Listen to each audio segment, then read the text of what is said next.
Ka anyị wọchigodu na nwaada Igbo anụnwa na-achọ papịa kesi ọ bụ na ịmara onye wụ papịa ka ihe pụọ atụ papịa aka n'uche na-adị ya nwaanyị ọ mụrụ na mba na-achụ ya. Ịghọtago? Wọchịa the video. Ekene m unu. Biko ọ ihe dapụtara n'efi a ka m sị ka m wetara anyị n'iru akwụkwọ. Biko a sị na isi eze ada efu na mba. Ihe a bụ nwa Igbo ha na mma ya. Taata ka m pụtara na m aga na warehouse, nwaanyị mmadụ a na-achụ m ahịa ọ na-anụ asụ ana m anụcha.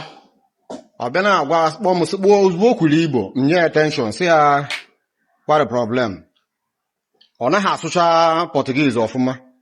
Ịghọtago? Ọ naghị asụcha ọfụma, so ọ bịa na-akọ ihe ọ na-akọ otu o si asụ m na-atụrụ m aka na nwa nọọ nwanne m nwaanyị so na-ekwu na this man anyị na-afụ ebe a na nọọ di ya ka ọwụ mgbe ihe mụrụ nwa. Ọkwe na-ata aha ya kwefere Michael Etunu known as Toles as ihe nwaanyị a na-akọwara m. So ọ sị m ọkwa Igbo na-agwa m ya na onye a wụ onye Igbo. Ọ sị nọ mama fala nkwere so ọ sị na di ya bụ onye nkwere na ya wagago kwe Lagos ịmago akụkọkarịa ahụ. Ọ sị m na m hepụ ya na ọ chọrọ otu ọ ga-esi kọnekta na nwa ya nwaanyị efuru nwa ọmarịcha ya na-afụ na ọ chọrọ ịfụ mpa ya. So njụọ ya ọsọ na Morocco ka ha nọ wee mụọ ya. So ịmago n'ije ụwa enwere ike mekata ọsụ na onye Congo ka ọwụ ha natabe ha ọ gbafetekwa saịdị ebe ndị Igbo nọ. So nwanne m iweta vidio a shia ya biko na platfọmụ ebe ọbụla ị nọ ka ndị nkwere na-eweta dis vidio ashia awa ma ka nwanne anyị nwoke a ga-abịa kpọrọ ọmarịcha nwa anyị ga-ahapụ ya ka ọ tọ na Angola ma ka ọ tọ na oti egwu. Biko onye weta vidio ya shia aka m bụkwa nwanne unu Uche nke ji Uche Thailand wee mara. Biko nwaanyị a ozugbo ọ fụrụ m ụzọ wee ha asọ m nyegide m nsogbu ara m anụ ihe ọ na-ekwu. Ọ na-ekwu mụ na mpa ife anyị nọ ntụgharị ya gasị ya na echere m n'shọpụ m na-apụta na-ekwu ha kwụkwa ebe a. So ọ sị m na ọ chọrọ otu ọ ga-esi mee wee kọnekt ha ka o weta mbụ onye a n'ebe a. Ọ sị na di ya bụ onye nkwere ka o si akọwara m. Ịghọtago? Onye nkwere so ọkọta ọ na-elive na ọkọta Lagos.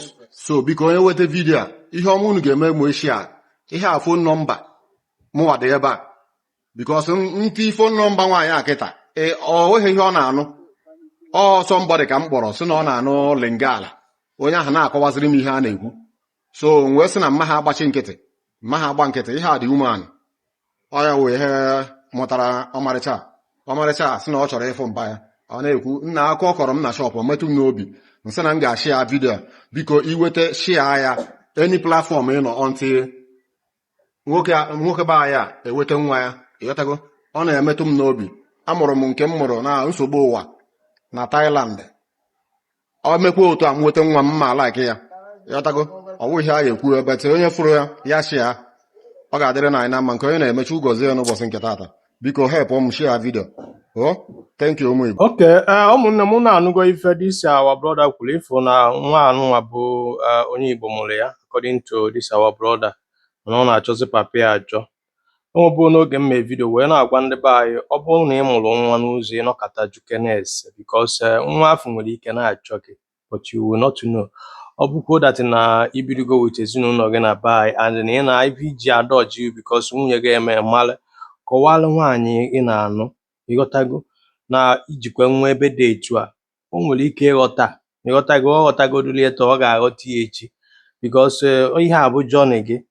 Ndị Igbo anyị nwere ndị hapụchara nwa like this our brother kịta na-ekwu Thailand daiz ọbụla ofu ọbụla ịbụọ Vietnam, Cambodia, many Asian country debe anyị mụtachara nwa ebe a lapụ nwa na. Ịghọtago? So ọ nke itogide ọnọkọta ịfụ na social media abịa na-achụ na ha na-achọ papafa because most Asian country bụ that na ịmụkwara adaki ebe ahụ mgbe ọ macha ọbara dipres ga na-ebu ya aka. Ịghọtago? Because o nwere ka isi adịrọ ka Europe nwere ike ịnabataghị onye sọrọ gị bụrụ isi isef nwere as far as na ịbụ nwa foreigner wee bụrụkwa onye ojii ya enwe ka fa ga-esi wee na-ene gị anya. Ọ bụchala that is ma nwecha that freedom na like yani indigene.